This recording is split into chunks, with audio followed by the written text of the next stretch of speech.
The hush that blanketed London on the day of Queen Elizabeth II's state funeral was supposed to be unbreakable until a 9-year-old princess unintentionally shattered the silence.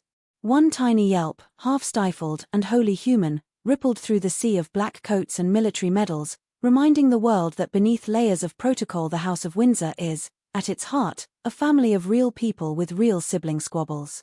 Westminster's bells had scarcely faded when the royal cortege approached Wellington Arch. In the open state landau sat Prince George and Princess Charlotte, hands folded exactly as rehearsed. Yet grief has a way of loosening the edges of decorum.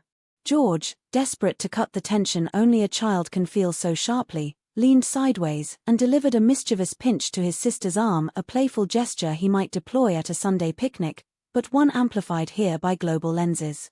Charlotte's surprised squeak floated just far enough to reach Queen Camilla's ear in the carriage ahead. The new consort's head turned, her eyes narrowing in a single, unmistakable glance. Not today. Camilla's silent rebuke should have ended the exchange, but every camera in sight had already locked on. Behind the Queen, the Princess of Wales, a mother first, heir's wife second, found herself in the crosshairs of royal optics. Camilla caught Catherine's eye and flicked 2 discreet fingers toward Charlotte, a wordless suggestion to restore order. Any nanny could have voiced the command aloud. Only a seasoned royal could compress it into a millisecond of eyebrow choreography. For watchers at home, that micro-moment became the most rewound clip of the day. Analysts parsed the footage like football commentators breaking down a crucial goal. Did Camilla overstep by signaling Catherine? Did Catherine's barely perceptible nod mean compliance or quiet resistance? What the talking heads missed was Charlotte's response. The young princess straightened, inhaled, and reset her expression with poise that might humble a stage actor twice her age. No pout, no glare at her brother, just a brief, serene blink before she resumed her vigil. It was the sort of emotional quick-draw royal children must master: suppress the instinct, save face, move on. Body language expert Judy James later observed, Charlotte's self-correction took under 2 seconds. That speed tells us she instinctively understands the stakes. In other words, the crown's future is already rehearsing on the world stage. 2 rows behind, another pair of eyes registered the entire scene: Meghan, Duchess of Sussex. Though estranged from much of court life, she offered Charlotte a fleeting, sympathetic smile, small, almost secret, yet powerful in its subtlety. Lip reader Jeremy Freeman claimed the gesture said, "You're doing fine." Whether true or not, social media quickly spun the frame into 1,000 memes. Aunt Meghan trended by nightfall, proof that even the tiniest royal interactions can ignite digital debate for days. Pause the footage there and widen the lens. This wasn't merely a child's squeal or a step-grandmother's rebuke, it was a flashbulb glimpse into the monarchy's delicate ecosystem.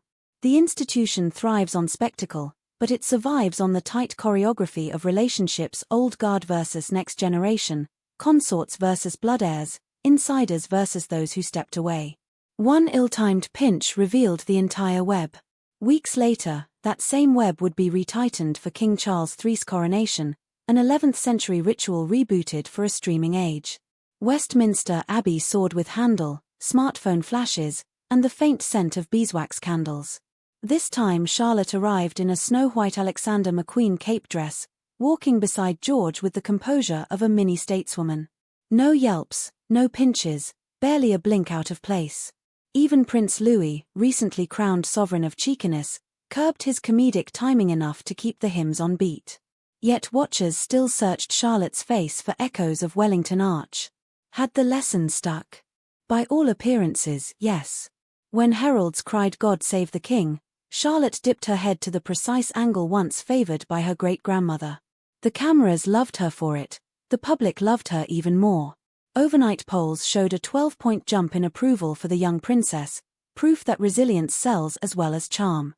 That resilience will matter, because Charlotte's future is neither straightforward heir nor carefree spare. She occupies the toughest slot in the royal order, essential but not destined for the throne, visible yet often unscripted. History offers cautionary tales: Princess Margaret's stifled passions, Prince Harry's transatlantic exodus, but Charlotte's path could be different. She is growing up in a monarchy consciously slimming its ranks, trading pageantry for purpose. If Prince William has his way, Only a handful of Windsors will draw public funds within a decade. Charlotte may need to justify her royal relevance through hands-on projects, not balcony waves. Here the funeral incident becomes more than tabloid fodder, it's rehearsal for leadership. Charlotte demonstrated that she can absorb pressure, correct course, and keep smiling all without parental prompt. In a family where 3 generations rarely admit mistakes, that quick pivot might be the new gold standard. What, then, of Queen Camilla? Her split-second choice to leave discipline to Catherine rather than reproach Charlotte herself was tactical genius or necessary caution, depending on perspective. Step-grandparents everywhere understand the tightrope: show love, respect boundaries, never outparent the parent. Inside palace walls, Camilla has spent years converting public suspicion into grudging admiration. She champions literacy, rescue animals, osteoporosis awareness, causes too wholesome to spark controversy. Yet she knows every move is judged against Diana's lingering halo and the Queen's unassailable legacy. By deferring to Catherine, she signaled respect for parental hierarchy and shielded herself from commentary that she was pulling rank. For Meghan, the empathic smile may have been equally strategic. In a single upward curve of her lips, she reminded viewers that compassion can coexist with distance.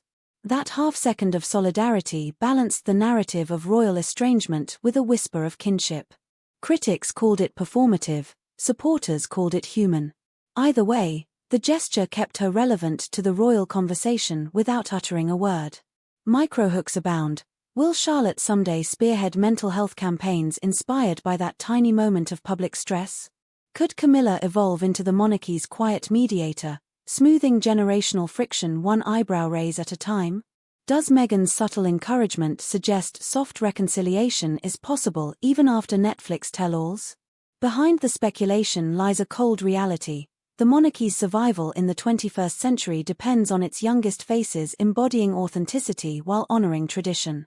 Charlotte's funeral squeal popped the balloon of formality, but her rapid regroup stitched it back together. That elasticity might be the Windsor family's best weapon against calls for abolition: show vulnerability, recover gracefully, repeat. The next test is already penciled into the diary: Trooping the Colour, June 2026. Millions will scan the Buckingham Palace balcony for any sign of sibling antics. One playful wink from Charlotte could flood TikTok. One stern nod from Camilla could launch think pieces on royal authority. Every gesture matters because every gesture is data in the public's ongoing referendum on monarchy. And so we circle back to the lesson embedded in that faint yelp at Wellington Arch: fracturing the facade isn't fatal if you can reforge it before the world blinks. Princess Charlotte managed that feat at 9. Imagine what she'll do at 19. If you crave more unscripted royal moments, those split seconds when history's oldest soap opera forgets its lines, hit subscribe and ring the notification bell. We'll be here to decode every sideways glance and secret smile the second it happens. Somewhere beyond the palace gates, a new generation is practicing its curtsy, its handshake, its poker face. The crown may be centuries old, but the next headline is always a heartbeat away.